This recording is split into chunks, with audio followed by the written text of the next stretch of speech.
Selamat datang di Good News, kabar bagus. Hari ini Good News is back. Jadi setelah sekian lama berhenti Good News-nya atau upload tapi nggak konstan, dan mulai hari ini itu akan aku usahakan konstan karena aku sudah menempati studio baru yang tentunya akan mempermudah kalau aku akan membuat konten untuk Good News. Well, seperti kalian yang sudah lihat di thumbnail dan judul, hari ini kita akan membahas kamera yang ada di belakangku, Lumix GH5 Mark II. Ini kamera sudah ditanyain sama banyak orang dari hari pertama ketika aku ngupload kamera ini di Instagram Story. Jadi sit back and relax, jangan lupa subscribe dan stay tune, kita akan mulai bahas Lumix GH5 Mark II. Oke,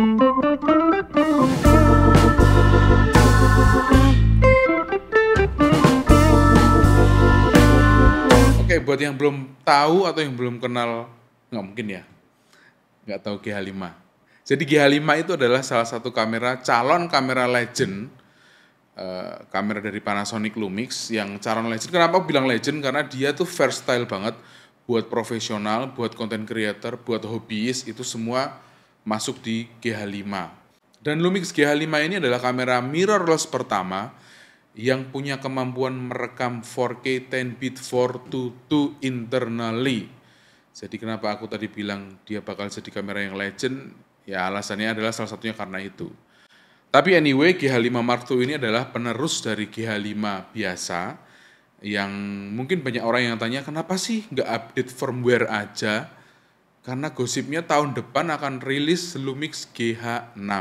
Jawabannya kenapa dia nggak bisa diupdate firmware-nya? Karena GH5 Mark II itu punya prosesor yang baru. Kalau kita ngomongin sensor, dia masih sama persis seperti sensornya GH5, tapi prosesornya yang baru. Kalau dilihat secara fisik, dia mirip banget, cuman bedanya memang dia ada beberapa corak merah di dial, terus ada di button record-nya, terus ada beberapa improvement di shortcut function buttonnya. Tapi kalau dilihat sekilas itu sama persis sama Lumix GH5 biasa ya. Dan ini warna merah ini mengingatkan kita sama si Lumix GH5S, penerus juga dari GH5 reguler atau GH5 biasa. Kalau secara fisik mungkin perbedaannya hanya itu, terus layar juga sekilas sama persis, tapi ternyata dia lebih kecil sedikit, nggak terlalu kerasa perbandingannya dengan GH5 yang biasa, karena dia hanya slightly smaller, cuman dia lebih tajam, lebih kontrasnya lebih bagus juga, dan lebih bright. Oke, kita mulai ngomongin jeroannya. Yang pertama adalah baterai. Baterai ini kalau teman-teman pernah pakai Lumix S5, dia punya baterai yang nggak seperti S1, tapi juga tidak seperti GH5. Nah, GH5 Mark II ini pakai baterai yang sama persis dengan baterai yang punya S5. Cuman perbedaannya adalah di GH5 Mark II ini kalian tetap bisa pakai baterai punyaan dari si GH5 biasa. Nah, terus di GH5 Mark II ini dia punya fitur baru di hardware-nya, di USB Type-C-nya dia bisa nge-charge power delivery. Jadi kamera ini bisa kamu pakai atau bisa kamu charge dengan koneksi USB Type-C. Picture profile-nya juga ada beberapa penambahan, diantaranya adalah Cinelike V, terus ada di L Monochrome S di black and white-nya, terus ada juga satu picture profile baru, namanya adalah L Classic Neo. Dia mereplikasi tone-tone yang klasik gitu sih, si L Classic Neo ini. Nah, kalau kita ngomongin GH5 atau kamera Lumix, kita pasti sudah jelas kita pakai Lumix itu bisa karena dia merekam warna yang bagus banget gitu.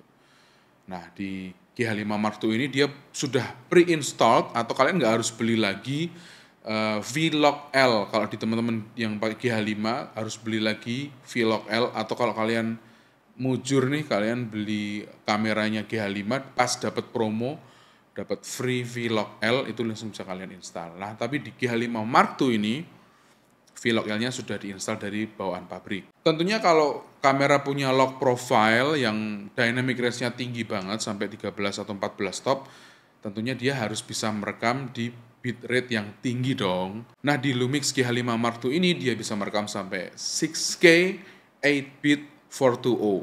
Sedangkan kalau kalian pakai di 4K, dia bisa sampai maksimalnya di 4K 60p 10-bit 420. Kalau kalian mau pakai yang 10-bit 422 4K-nya, dia hanya bisa maksimal di 4K 25 atau 30p. Yang mana itu sangat cukup banget buat standar produksi, delivery, ataupun standar konten-kontenan kita sekarang ya. Nah, salah satu keunggulan dari GH5 dan GH5 Mark II itu adalah dia bisa merekam 4K 10-bit 422 all eye. Nah, bahkan S1 kameraku yang lagi aku pakai ngerekam sekarang itu dia nggak bisa ngerekam all eye, jadi dia hanya bisa long GOP. Tapi GH5 Mark II, GH5 sama di S1H itu dia bisa merekam sampai 4K 10-bit 422 all eye. Salah satu lagi yang baru dari Lumix GH5 Mark II ini adalah dia bisa merekam 10-bit di kompresi file MP4. Kalau di kamera kayak S1, GH5, terus S5, ketika kita mau pakai 10-bit kita harus pakai kompresi file yang MOV. Nah, di GH5 Mark II ini dia bisa merekam 10-bit di kompresi file MP4. Itu ringan banget, gampang banget diedit.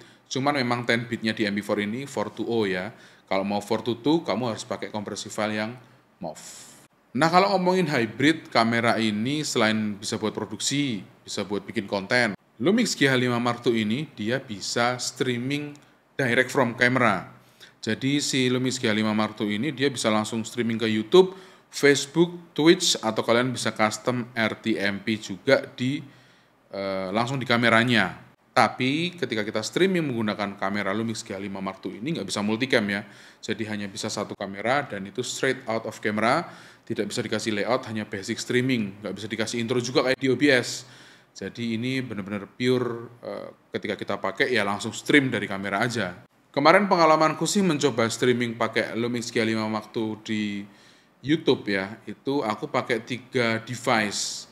Yang pertama adalah si kameranya sendiri, terus aku pakai handphone iPhone X sebagai controller dari aplikasi Lumix Sync, dan aku pakai satu koneksi internet di rumah dari WiFi rumah itu untuk koneksi internetnya gitu. Nah, kemarin aku coba juga untuk tethering via handphone itu juga bisa, cuman dari pengalamanku nyobain dia harus ada 3 device itu, jadi kamera, handphone satu, dan satu internet. Nah, satu internet ini bisa kamu pakai dari handphone lain atau modem atau dari wifi router yang ada di rumah.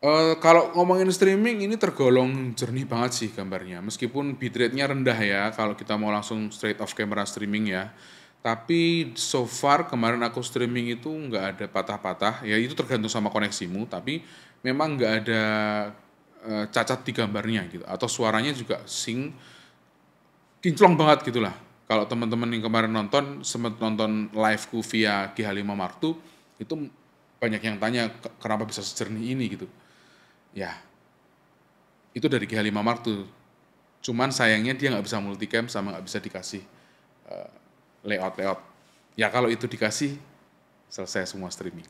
Oke, kita ngomongin sensornya. Salah satu keunggulan dari sensor Micro Four Thirds adalah internal body image stabilization-nya yang bagus banget. Dan di Lumix GH5 Mark II ini dia punya IBIS up to 6,5 stop. Jadi kalau kamu mau vlogging, handheld, di bawah jalan gini, sudah tahu kan bakal jadi seperti apa dengan kamera ini. Nah, kalau ngomongin hardware lagi ya, di audionya ini dia lebih hot atau lebih sensitif preamp-nya daripada Lumix GH5 biasa. Karena kalau di Lumix GH5 yang Mark I itu biasanya aku pakai di min 5 dB, dan aku biasa pakai wireless microphone itu dari Holyland Lark 150, itu levelnya di 7 atau 6. Di GH5 Mark II ini aku harus dial down si preamp internalnya sampai minus 10 dB untuk mendapatkan level yang sama, dan itu pun kadang-kadang masih terlalu kenceng. Jadi ya hati-hati buat teman-teman yang mau pakai kamera ini langsung dari audionya langsung dari kamera, kalian bisa adjust lagi untuk sensitivitas desibel dari preamp. Nah, ini pertanyaan paling sering ditanyakan tentang Lumix GH5 Mark II. Apakah autofocusnya punya improvement? Kalian bisa lihat sendiri, deteksi autofocusnya bagus banget ya kalau menurutku ya. Bahkan ketika kamu mukanya nggak kelihatan, dia tetap bisa detect itu sebagai manusia dan dia tetap nyariin fokusnya. Hunting dan wobblingnya juga semakin minim ya kalau dibandingkan dengan GH5 Mark I. Sebenarnya update-nya nggak terlalu banyak ya, improvement autofocusnya, cuman sangat usable buat penggunaan teman-teman mungkin nanti yang run and gun filmmaker atau buat dokumenter atau buat konten selfie gitu ya, itu bakal lebih cepat autofocusnya.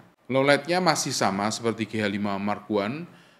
Kalau aku pakai biasanya aku akan pakai maksimal di ISO 2000 ketika aku pakai picture profile standar atau 709L. Sedangkan kalau pakai Vlog L biasanya aku akan berhenti di 1600 itu maksimal. Ya aman di 1250 atau di 1000 lah kalau pakai Vlog L. Nah, ada beberapa fitur lagi yang aku suka banget dari GH5 Mark II ini adalah dia punya frame marker yang langsung dari kameranya. Kalau biasanya kita syuting untuk konten yang aspek rasionya 2:3:5:1, itu kita biasanya kasih black bar atau kalau kita pakai monitor itu ada fitur dari monitornya itu kita bisa kasih frame marker ya di atas ini jadi hitam-hitam di atas gitu. Cuman kalau kamu nggak pakai monitor di GH5 Mark I itu hanya ada line tapi nggak ada langsung black bar-nya gitu. Nah, di GH5 Mark II ini kalian bisa adjust di beberapa aspek rasio 2:3:5:1 di 16:9. Banyak banget sih dia bisa ngasih markingnya ini. Dan markernya ini kita bisa atur opacity-nya. Jadi seberapa gelap dia nutupin frame. Nah, ini mempermudah buat teman-teman yang nggak pakai monitor untuk langsung kompos di aspek rasio yang akan kita pakai ketika post production. Oke, itu tadi beberapa hal tentang Lumix GH5 Mark II. Menurut kalian gimana? Kalau menurutku ketika aku pindah dari GH5 Mark I ke Mark II, mungkin nggak semuanya akan berasa kamera baru.